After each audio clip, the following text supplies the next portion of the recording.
सम्मत 2000 के ऊपर, 3000 के ऊपर नहीं, 2000 के ऊपर ऐसा जो पड़े, पूरब पश्चिम उत्तर दक्षिण 34 काल पड़े।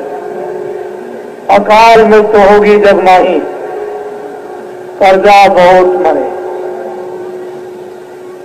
मुझे इससे कोई मतलब नहीं, मुझे तो महापुरुषों की सिद्ध और सत्य वाणी से मतलब है कि उन्होंने क्या कहा वो सत्य है या नहीं। 60 बरस उन सज्जुग आवे, धर्म की बेल बढ़े, अरे मन धीरज क्यों ना धरे। हजारों वर्षों के लिए सज्जुग आएगा इस कलयुग में, और कलयुग अभी खत्म नहीं होगा, लेकिन कलयुग में सज्जुग लग जाएगा। सोवरण फल पृथ्वी फूले, सुख की दशा फिरे, अरे मन धीरज क्यों न धरे। काल जाल से कोई बचेगा जो गुरु का ध्यान धरे। सूरदास यह हर की लीला तारो नाई करे। सूरदास ने 1000 बरस के लिए या 1500 बरस के लिए, संवत के लिए क्यों नहीं कहा।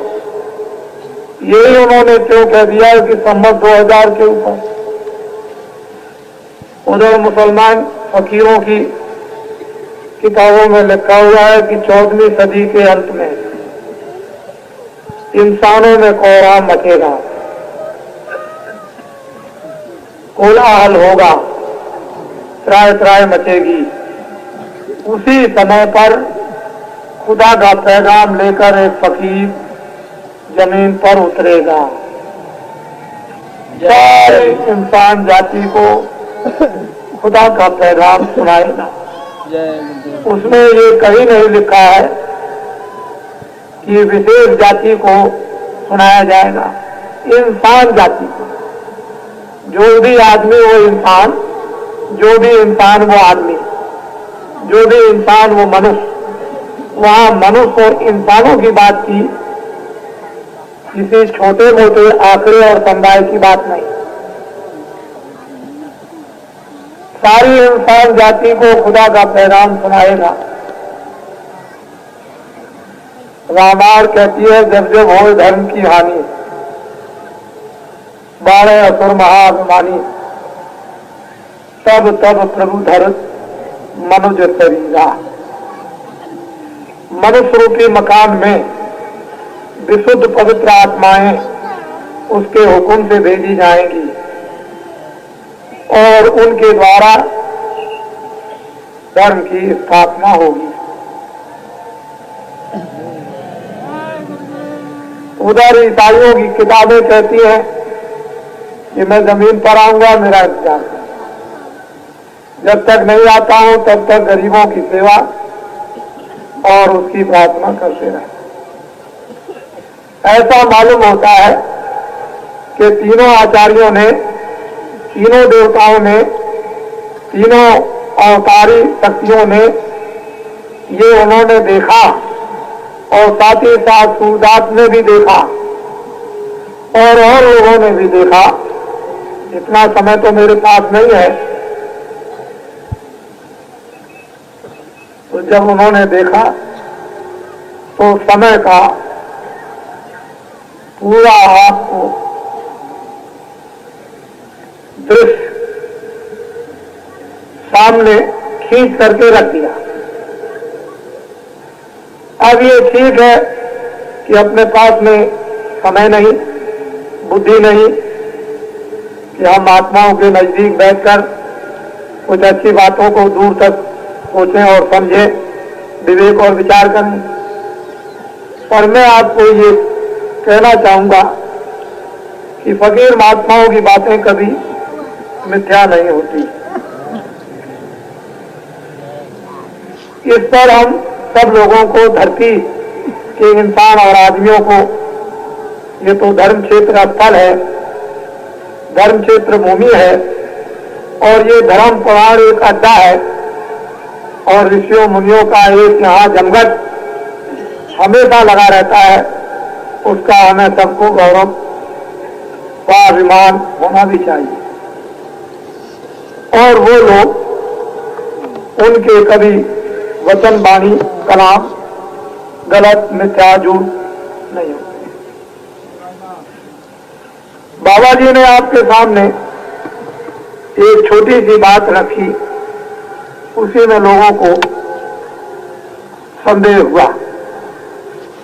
मैंने कोई ऐसी बात नहीं रखी कि आपके ऊपर कोई दबाव डाला जा रहा है, ऐसी कोई बात नहीं। मैंने तो ये कहा कि पापों का घड़ा भर गया, आप लोग इसका प्रयत्न करो कि पापों का घड़ा भरे नहीं। एक कंस ने बच्चे साप मार दिए,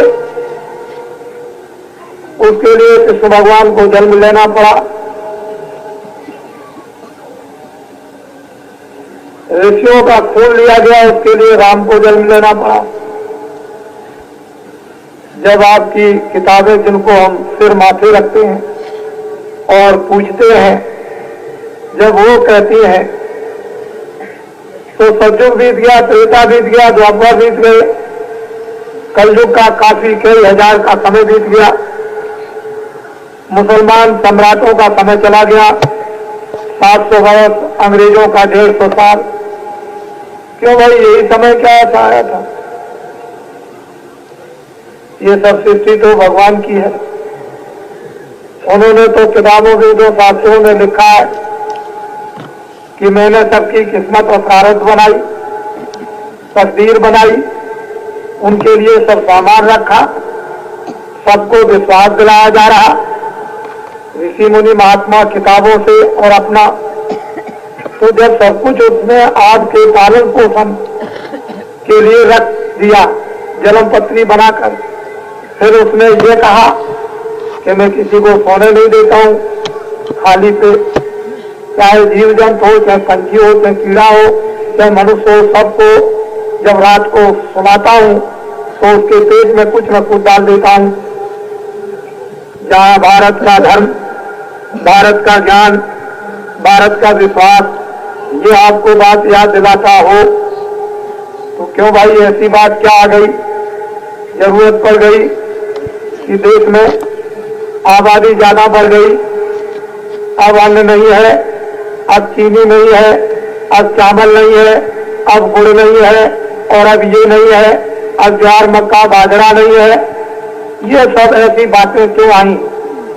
इससे मालूम होता है कि धरती को आपने नाराज किया, हवा को नाराज किया, आपने पानी को नाराज किया, अग्नि को नाराज किया, आपने आकाश को नाराज कर दिया।